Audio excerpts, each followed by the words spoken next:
Good evening students. इस video के द्वारा हम लोग इम्परेटिव सेंटेंसेस, आज्ञा सूचक वाक्य जो छोटे छोटे होते हैं, जिनका हम इंग्लिश स्पीकिंग के अंतर्गत प्रयोग कर सकते हैं, अपनी बात को रोचक बना सकते हैं, उसके संबंध में जानकारी दी गई। इम्परेटिव सेंटेंस वह होता है जिसके द्वारा किसी को आदेश दिया गया हो, निवेदन किया गया हो, सुझाव दी गई हो, मतलब सलाह दिया गया या किसी कार्य के लिए मना किया गया। यहां पर आदेशात्मक वाक्य यानी आज्ञा सूचक वाक्य दिए गए हैं, प्रार्थना सूचक वाक्य बाद में देखें। आप जानते हैं कि अपनी भाषा को यानी इंग्लिश को जो आप बोलना चाहते हैं, लिखना चाहते हैं, पढ़ना चाहते हैं, समृद्ध बनाने के लिए शब्दों के वोकेबुलरी का ज्ञान होना चाहिए। फ्रेजेस, छोटे छोटे वाक्यांश, वाक्य कैसे निर्माण करें, तभी आप अच्छी तरह से बोल सकते हैं। यहाँ कुछ इंपरेटिव सेंटेंसेस दिए गए हैं जिसका प्रयोग करके या इसी प्रकार के दूसरे मामलों में वाक्य बना करके आप अपने बातचीत की शैली में इसका अच्छी तरह से प्रयोग कर सकते हैं। जैसे पहला रुको, स्टॉप, रुको, स्टॉप। दूसरा है बोलो, स्पीक, बोलो, स्पीक। सुनो, लिसन, सुनो, लिसन। यहां ठहरो, मान लीजिए किसी को आप सुझाव दे रहे हैं कि यहां रुको, यहां ठहरो, तो स्टॉप हियर, स्टॉप हियर। अब मान लीजिए उसको बढ़ा के कहना, यही रुको जब तक मैं आता हूं। Stop here until I come, stop here until I return. इधर आओ, मान लीजिए आप बैठे किसी को बुलाना चाहते हैं, तो इधर आओ। आप कहेंगे किसी न किसी को कम हियर। अगर मान लीजिए नाम लेके पुकारना चाहते हैं, कम हियर मोहन। इधर देखो, लुक हियर, इधर देखो, लुक हियर। यह लो,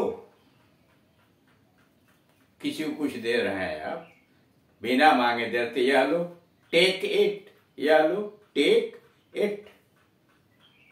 पास आओ, कम नियर, किसी को आप बुला रहे हैं तो कम नियर।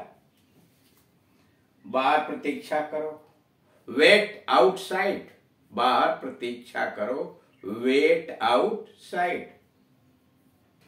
ऊपर आओ, कम अप, ऊपर आओ, कम अप। ऊपर जाओ, गो अप, ऊपर जाओ, गो अप।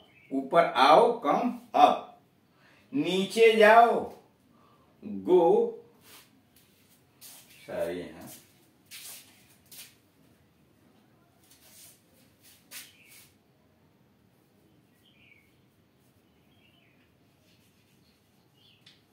Go down. नीचे जाओ, गो डाउन। उतर जाओ, गेट आउट, उतर जाओ, गेट अप। तैयार हो जाओ, बी रेडी, तैयार हो जाओ, बी रेडी। चुप रहो, बी रेडी या गेट रेडी। मान लीजिए कहीं जाना है, किसी से कहना है, तो बी रेडी या गेट रेडी। चुप रहो, कीप क्वाइट, चुप रहो, कीप क्वाइट। सावधान रहो, बी केयरफुल, सावधान रहो, बी केयरफुल। या बी कॉशस, कॉशस सावधान, बी केयरफुल या बी कॉशस। 16वां है धीरे चलो, गो स्लोली अथवा वॉक स्लोली। किसी से साथ चल रहा है उसे आप कहते हैं धीरे चलो, या धीरे धीरे चलो तो गो स्लोली या वॉक स्लोली। तुरंत जाओ, गो एट वंस, तुरंत जाओ, गो एट वंस। यहां रुको, स्टॉप हियर, यहां रुको, स्टॉप हियर। सीधे जाओ, गो स्ट्रेट, सीधे जाओ, गो स्ट्रेट। चले जाओ, गो अवे, चले जाओ, गो अवे।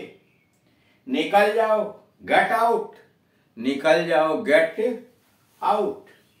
अच्छी तरह साफ करो, क्लीन प्रॉपरली, अच्छी तरह साफ करो, क्लीन प्रॉपरली, अच्छी तरह साफ, क्लीन प्रॉपरली। मत जाओ, डोंट गो, मत जाओ, डोंट गो।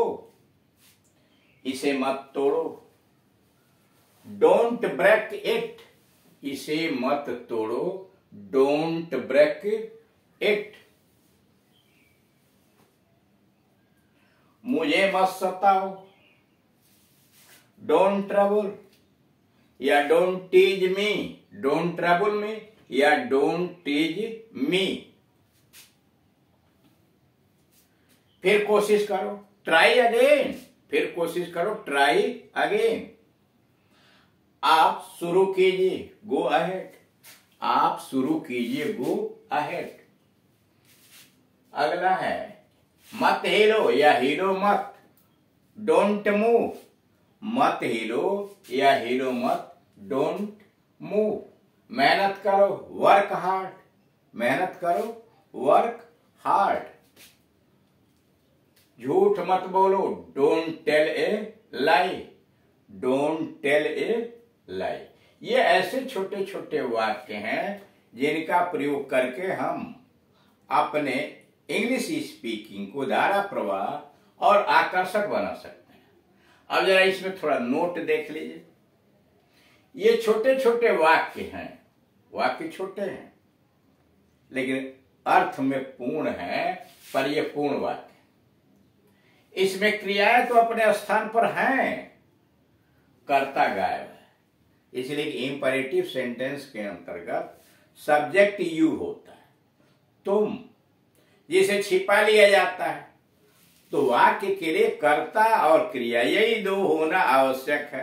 क्रिया तो है अपने स्थान पर, कर्ता गायब है यानी छिपा हुआ है, इसलिए यह कहलाएगा सेंटेंस है, पूर्ण वाक्य, वो अभी इंपरेटिव सेंटेंस।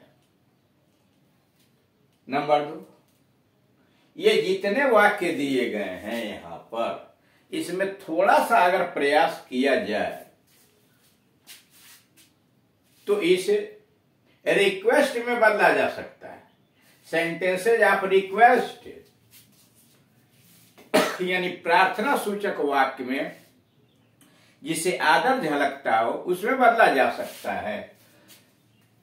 कैसे बदला जा सकता है? वाक्य के पहले प्लीज लगा दीजिए, जो भी ये इंपरेटिव सेंटेंस है इनके पहले प्लीज लगा। अगला नोट यह है, नंबर 3 नोट यह दिया है कि यदि आप अपने अधिकारी से छुट्टी मांग रहे हैं या ऐसा ही कोई और कार्य करवाना चाहते हैं या आप कोई और प्रार्थना करना चाहते हैं तो आप प्लीज की जगह पर काइंडली लगाइए। Kindly grant me leave for 1 days. मान लीजिए छुट्टी मांग रहे हैं, काइंडली कहिए, प्लीज अच्छा नहीं लगता, उचित नहीं लगता। Kindly grant me leave for 1 day. अब यहां यह कहा जा रहा है कि आप इन वाक्यों के पहले अगर प्लीज लगा दें तो ये जो आदेशात्मक वाक्य हैं जिनके द्वारा यह झलकता है कि आदेश दिया गया है, इसे आप बड़े आसानी से प्रार्थना सूचक में बदल देंगे। जैसे स्टॉप है, ऑर्डर, रुको, और जब कहेंगे आप प्लीज स्टॉप तो आप आदर के साथ करें, कृपया रुकिए, प्लीज स्टॉप, कृपया रुकिए। वैसे ही दूसरा है बोलो, स्पीक, प्लीज स्पीक, सुनो, प्लीज लिसन, प्लीज लिसन। यहां ठहरो, प्लीज वेट हियर, कृपया यहां इंतजार कीजिए, प्लीज वेट हियर। इधर आओ, हमारे लिए कहना है इधर आइए, कृपया इधर आइए, प्लीज कम हियर, हो जाएगा प्रार्थना सूचक। प्लीज कम हियर, इधर देखो मतलब कृपया इधर देखिए, तो please look here, please look here. कृपया यह लीजिए, प्लीज टेक इट, कृपया यह लीजिए, प्लीज टेक इट। तो इस तरह से आप देख रहे हैं कि इन वाक्यों के पहले प्लीज लगा करके और इन्हीं वाक्यों को, इन्हीं कर्ता क्रियाओं के माध्यम से आप प्रार्थना सूचक यानी रिक्वेस्ट वाला वाक्य बड़े आसानी से बना सकते हैं। अब यहां यह है कि आपने यह देखा कि ये जो छोटे छोटे वाक्य हैं ऑर्डर से संबंधित, तो जब हम बातचीत करते हैं किसी के द्वारा, एक व्यक्ति कई व्यक्तियों के बीच, तो ये जो छोटे छोटे वाक्य होते हैं ये बहुत काम देते हैं कि बातचीत के दौरान जैसे छोटे छोटे शब्द, छोटे छोटे वाक्यांश, छोटे छोटे जैसे अभिवादन के शब्द हुए, गुड मॉर्निंग, गुड इवनिंग इत्यादि इत्यादि जो चल, फिर शिष्टाचार के शब्द हुए, वाक्यांश हुए, छोटे छोटे वाक्य हुए, उनका प्रयोग करना हम शुरू कर देते हैं। फिर कुछ वाक्यों को और शार्ट करके शार्ट स्पीच में हम बात करते हैं। जैसे मान लीजिए कहते हैं मैं अभी आ रहा हूं, तो सीधे कहते हैं जस्ट कम। अब क्या पूरा वाक्य तो नहीं है, फ्रेज है, कुछ भाग है, इसलिए अगर क्रिया रहती है तो करता गया, करता है तो क्रिया गया। लेकिन ये छोटे स्पीच बातचीत की शैली में बड़ा रोचक बनाते हैं, हम उसका निर्माण कर सकते हैं। फिर आप यहां देख रहे हैं ऑर्डर से संबंधित, फिर एक्सक्लेमेटरी सेंटेंसेज आपने देखा, छोटे छोटे एक्सक्लेमेटरी सेंटेंसेज में जैसे हृदय की तीव्र भावनाओं को व्यक्त करना हो, अत्यधिक सुख, दुख, आश्चर्य, घृणा इत्यादि, तो कैसे आप इन सारी चीजों का जब ज्ञान आपके पास हो जाएगा, वाक्यों का भंडार हो जाएगा, तो जब आप प्रैक्टिकली शुरू करेंगे तो इन वाक्यों को एडजस्ट करेंगे परिस्थिति के अनुसार, बातचीत के विषय वस्तु के अनुसार। इनमें से वाक्यों का प्रयोग करके आप अपने शैली को बहुत रोचक बना सकते हैं, अच्छा बना सकते हैं। सामने वाला समझेगा कितना पढ़ा लिखा और कुशल व्यक्ति है। Thank you.